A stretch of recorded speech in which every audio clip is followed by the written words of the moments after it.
Hi! Since we posted Roxy's Waltz a few days ago, we've gotten a few questions from people asking for any tips we have on fingering.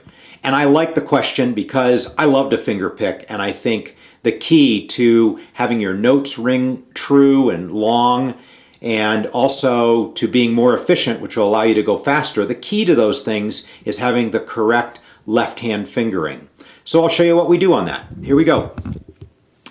Thanks to Nicole Kime, who tabbed this all out. She actually suggests that on the right hand you have thumb, first finger, and middle finger, but I move up one on my fingers there, and the reason I do that is I like to reserve my thumb for the G string, and I'm just used to that. So I'm going to use those three to pick. All right, here we go with the left hand. This is a little bit hard to see, so I'll describe it as I'm doing it. But on that A part, and I think of this Roxy's Waltz as having four parts. The first page, A, B, A, and the second page, C, C, D, C. So on that A part, the index finger spends much of the time right there on the first fret of the E string. And so that's what we're going to use there. We're going to begin with the ring finger there at the third fret, that C note, the third fret of the A string. And all we do is lift that up now. And now let's use the middle finger on the first fret of the A string.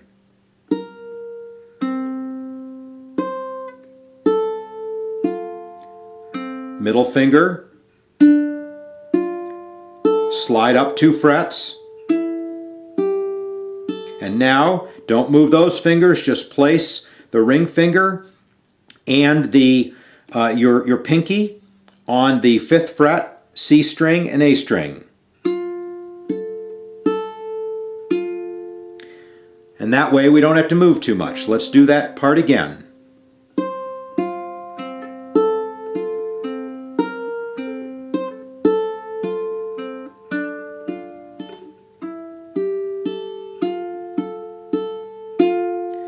Okay, that's the A part. Let's go to the B part. I'm going to start with my index finger right there on the first fret of the A string.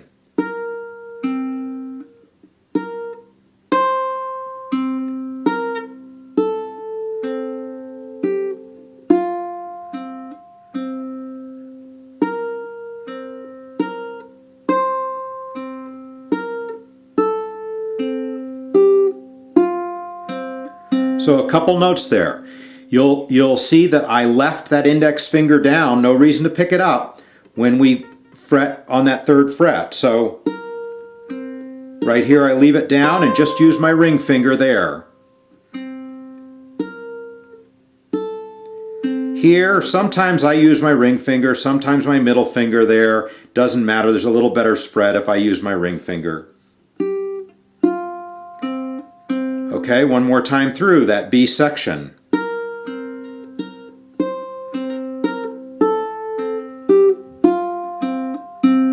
Okay, now on to the second page. On the second page, I look ahead to the D section, because in the D section, and let's just start with that. And the reason I want to start with that is it really sets up the fingering for the C section.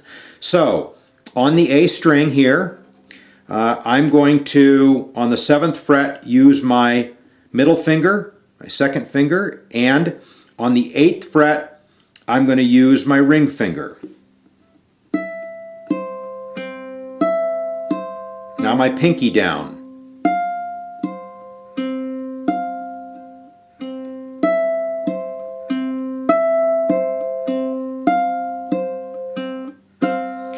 So you can see there, by using my middle finger, again, 7th fret of the 1st string, my ring finger, 8th fret of the 2nd string of the E string, by using it there, then I just can put my pinky down on that 8th fret when I need it. I don't move those fingers at all. They never lift up.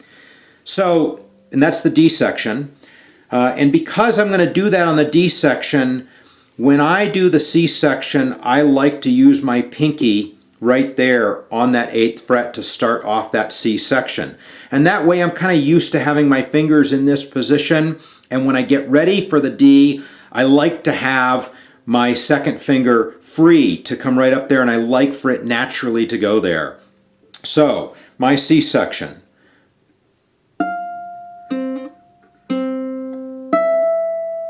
Now down to the first finger on the 3rd fret. Let's stop there and go through what I'm doing. So I start with my pinky on that 8th fret, ring finger on the 7th now, first finger to the 3rd fret, and now my ring finger to the 5th fret, leaving my 3rd finger down right there because I need it right again there. So here we go.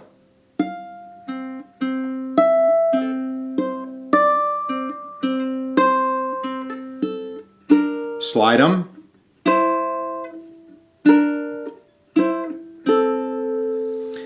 So you can see when I finger that way, it lets those notes ring longer because I don't have to lift fingers off, which is going to mute the note. So it gives you more legato, more smoothness through the piece, and it blends all those notes together nicely. So putting that together.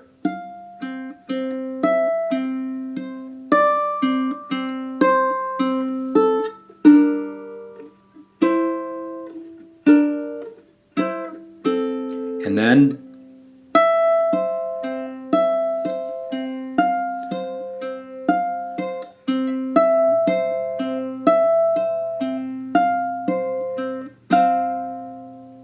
okay. So that just gives you a few hints if you'd like a starting point on the fingering. I love the fact that so many people have written in and are already starting to play it. You know, if you play it and you can spin off a video of it, we'd sure love it. We'd love to post that on our site.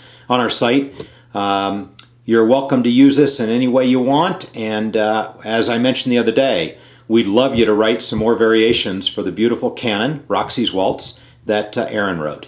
All right, thanks. We'll see you again. Bye-bye.